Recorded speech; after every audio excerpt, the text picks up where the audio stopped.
Welcome. We live in a world that's always demanding answers, right?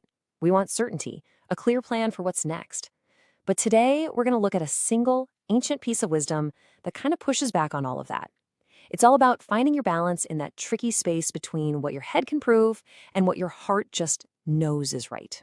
So let's take a deep breath and unpack this one together. So here it is. It sounds so simple, but wow, does it challenge the way we're taught to think today. Trust in the Lord with all your heart and do not rely on your own understanding. Before we even start breaking it down, just let that sink in for a second. Can you feel that tension, that little tug of war between your heart and your mind? What does that bring up for you? I bet we've all been there, right? You're at a crossroads and every logical part of your brain, the part that makes the pro-con lists and calculates all the risks, is just screaming, don't do it. But then there's this other deeper feeling. Maybe it's your gut, your conscience, your faith, and it's whispering, go, take the leap. That exact conflict, that's the human experience we're diving into today. All right, so let's get into it. This verse, it's not just some nice, gentle suggestion. You can really see it as a core command. It's laying out this ethical duty that kind of forces us to ask a really big question. Who's in charge here? Is it our own, limited mind, or is it something bigger? Now, this isn't about throwing logic out the window, not at all. It's more of an invitation to see where logic, where it stops. Our own understanding is built on what we've seen, what we know. But the thing is, we can never see the whole picture. It's kind of like trying to sail across the entire ocean, but your map only shows the coastline. Acting on faith is like trusting there's someone who has the full map, the one that shows all the currents, all the hidden islands, and is guiding you, even when the next turn doesn't make any sense from where you're standing. So what we're really talking about here is a specific kind of ethical duty. Let's call it a duty to a higher wisdom. It's this commitment to making choices based on a truth that's bigger than what we can see or understand at the moment. It really boils down to accepting that our point of view is always, by its very nature, incomplete. It's where our deep need to be in control crashes into this reality that sometimes real wisdom looks a lot like letting go. And of course, this duty creates this tension, right? It's a tension we live with every single day. That constant push and pull between what we think we know and what we're asked to trust. Let's break that down a little more. Okay, take a look at this. This chart really lays out that internal battle we all face. Over on the left, you've got your own understanding. This stuff is logical, right? It feels safe because it's based on what you can see, what you can prove. It gives you that feeling of being in control. But here's the catch. Its biggest strength is also its greatest weakness. It's limited. Now look at the right side. Trust in a higher wisdom. This path, it often looks completely absurd from our point of view. It requires risk. It asks you to step out into the unknown. But it's based on the whole picture, the kind of clarity you only get in hindsight. Think about it like an apprentice learning from a master craftsman. The master says, hold the chisel this way. To the apprentice, it feels all wrong, totally inefficient. His own understanding screams that there's a better way. But by trusting the master, he unlocks a skill he could never have figured out on his own. That's exactly the dynamic we're talking about, just on a much deeper spiritual level. And this just hits the nail on the head. See, faith isn't about not having questions. It's about deciding to move forward even when you're full of them, when you don't have all the answers. When you look at it that way, obeying isn't about being weak or just giving in. It's actually a really powerful, active choice to trust, especially when you're staring into the great unknown. So where does this whole tension show up in real life? Well, let's talk about a big one, the paradox of forgiveness. I mean, think about it. When someone has truly, deeply hurt you, your own understanding kicks into high gear. It builds this fortress of logic, right? It says, they don't deserve my forgiveness. Or, if I forgive them, I'm just letting them off the hook. Or, this anger is protecting me from getting hurt again. And you know what? Every single one of those points makes perfect, logical sense. And yet, there's this higher wisdom that consistently calls us to forgive. It seems completely absurd. It feels unfair. It requires us to take this massive risk of letting our guard down.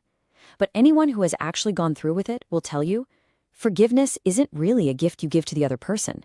It's the key that unlocks your own prison. It's a perfect, real-world test of choosing a wisdom that goes way beyond our logical, self-protective instincts. All right, to see this whole idea play out on a truly epic scale, let's jump into a case study from history. It's the story of a military leader named Gideon, who was basically told to take a risk so huge, so insane, we can really only call it Gideon's gamble. First, let's just look at the raw logic of the situation. Check out these odds. Gideon had a tiny army of just 300 men, and they were supposed to go up against a massive, battle-tested force of 135,000 Midianites. That is literally 450 enemy soldiers for every single one of his guys. I mean, any general, any logical person would look at that and say the exact same thing. This is not a battle, this is a slaughter. It's a suicide mission, plain and simple. And if those odds weren't crazy enough, just listen to the battle plan God gave him. It must have sounded like pure insanity. No swords, no shields. The weapons for this impossible fight, torches, trumpets, and empty clay pots.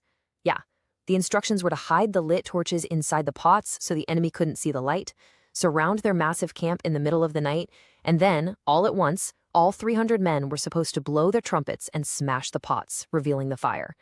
Can you just imagine being Gideon trying to sell this plan to his soldiers? It breaks every single rule of war. It relies on absolutely nothing that your own understanding would call a strength. But Gideon did it. He chose to obey. He leaned on trust, not on his own understanding.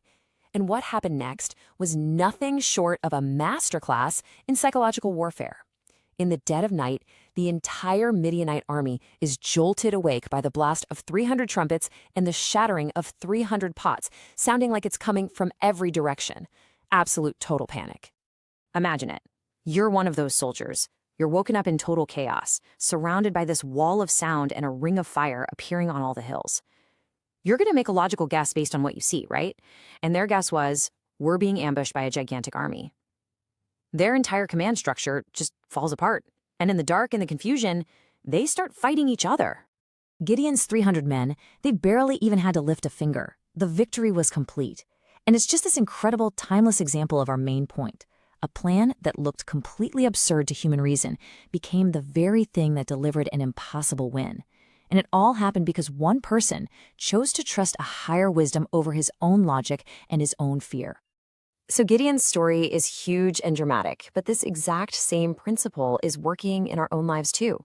In choices that are a lot quieter, but are just as important. So now I'd like to turn that focus inward, onto you. I'm going to ask 3 questions, and after each one, I'll just be quiet for a bit to give you some real space to think about it. Okay, first one. Think back over your life. Can you remember a time when you felt a nudge to do something surprising? Something that didn't quite add up? Maybe it was changing careers out of the blue, or making an apology that was really, really hard. Maybe it was being generous in a way that just didn't make financial sense. What was that surprising call for you, and what happened? Just take a moment with that. All right, now let's bring it to today. Right now, where in your life is this tension showing up the most? Is it with your money, where you just have to be in control? Maybe it's in your relationships, where you're quick to judge people based on your own understanding. Or maybe it's your career, your future, where you just can't see the road ahead. Try to pinpoint that one area where you're most tempted to just rely on what you know. Really let that sink in. And for the last one, let's get to the heart of it. When you feel that nudge to step out, to do something you don't fully understand, what's the fear that pops up? What's that voice that holds you back? Is it a fear of failing? A fear of what other people will think, that you'll look foolish? Or is it maybe deeper? A fear of losing control, of actually letting go of the steering wheel of your life? Just be honest with yourself. What's really at the bottom of that hesitation? Let's sit with that for a moment. Thank you for doing that. Seriously, just admitting that the tension is there and naming the fear that's underneath it, that's a huge first step. So now let's take all of these pieces, this ethical duty, the whole paradox of forgiveness, Gideon's amazing victory, and pull them together into one last practical idea. Here's the takeaway, the thing to really hold on to. Faith isn't some feeling you have to wait for to show up. It's a choice. It's an action. It's deciding to do the right thing, to forgive, to give, to be brave, to love, especially in those moments when every part of your logical brain is yelling that it's a ridiculous, unsafe, or just plain absurd thing to do. So I'm going to leave you with this one final question. Think about a situation you're dealing with right now. It could be big, it could be small. A tricky relationship, a decision about your job, some private struggle nobody knows about. Now ask yourself this. What would one small step, just one single action, what would it look like if you decided right now to lean just a little bit less on your own understanding and a little bit more on trust? What would that leap of faith look like for you today?